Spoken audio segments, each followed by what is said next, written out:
Hi friends, அஸ்ஸலாமு அலைக்கும். இன்றைக்கி என்ன செய்ய போகிறோம்னா இறால் வச்சு இந்த இறால் மண்டையை வச்சு துவையல் வைக்க போகிறவங்க எப்படின்னு பார்க்கலாம். இந்த இறால் மண்டையில் நிறைய அழுக்குகள் இருக்கும். அது நல்லா சுத்தமாக எல்லாத்தையும் எடுத்துருங்க. அங்கே பார்த்தீங்களா, நான் எடுத்துகிட்ட பாருங்க, எல்லாத்தையும் எடுத்துகிட்டு சுத்தம் பண்ணி வச்சுருக்கேன் பாருங்கள். எல்லாத்தையுமே அரை மூடி தேங்காய், 2 வெங்காயம், பட்டை மிளகா 4 எடுத்துங்க, கொஞ்சமாக புளி எடுத்துங்க. மண் செட்டில் எண்ணெயெல்லாம் ஊற்றக்கூடாது. அந்த மண்டையை அப்படியே போட்டு நல்லா வதக்கி விடுங்க. கலர் மாறணும். அந்த தண்ணியெலாம் வற்றி போயிட்டு நல்லா சொல்ல நல்லா வதக்குங்க.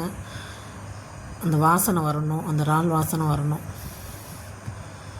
நல்லா வதக்கணும். மண் செட்டில் போட்டு நல்லா சிம்மில் வறுத்துங்க.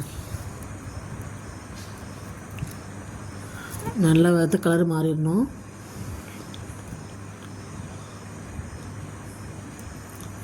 ரெண்டு வதக்கெல்லாம் வதக்கிறாதீங்க, ரொம்ப நேரம் வதக்கணும். இதை வதக்கினா தான் டேஸ்ட் நல்லா வரும். ரொம்ப நேரம் வதக்கிட்டேன், நல்லா கலர்லாம் மாறிடுச்சு. ஃபஸ்ட்டு இறால் மண்டையை போட்டுங்க. போட்டு வெங்காயம், பட்டை மிளகா, தேங்காய், புளி, உப்பு இதெல்லாம் போட்டு நல்லா பட்டு போல் அரைச்சிங்க.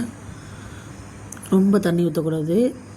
சும்மாவே அரைச்சா அப்போலாம் தண்ணி ஊற்றணும்னு வேணாம், லைட்டாக தண்ணி ஊற்றிங்க. வேணும்னா தண்ணி ஊற்றி நல்லா பட்டு போல் அரைச்சிட்டு சுட சோறுக்கும் சாப்பிட்லாம். இட்லி தோசைக்கும் சூப்பராக இருக்கும். ட்ரை பண்ணி பாருங்கள். இந்த வீடியோ பிடிச்சிருந்தா லைக் பண்ணுங்கள், கமெண்ட் பண்ணுங்கள், ஷேர் பண்ணுங்கள், மறக்காமல் சப்ஸ்கிரைப் பண்ணுங்கள். யூடியூப் சேனல்லையும் பாருங்கள், அக்பர் நிசா ஐடி, அதுலேயும் பாருங்கள். சப்ஸ்கிரைப் பண்ணுங்கள்.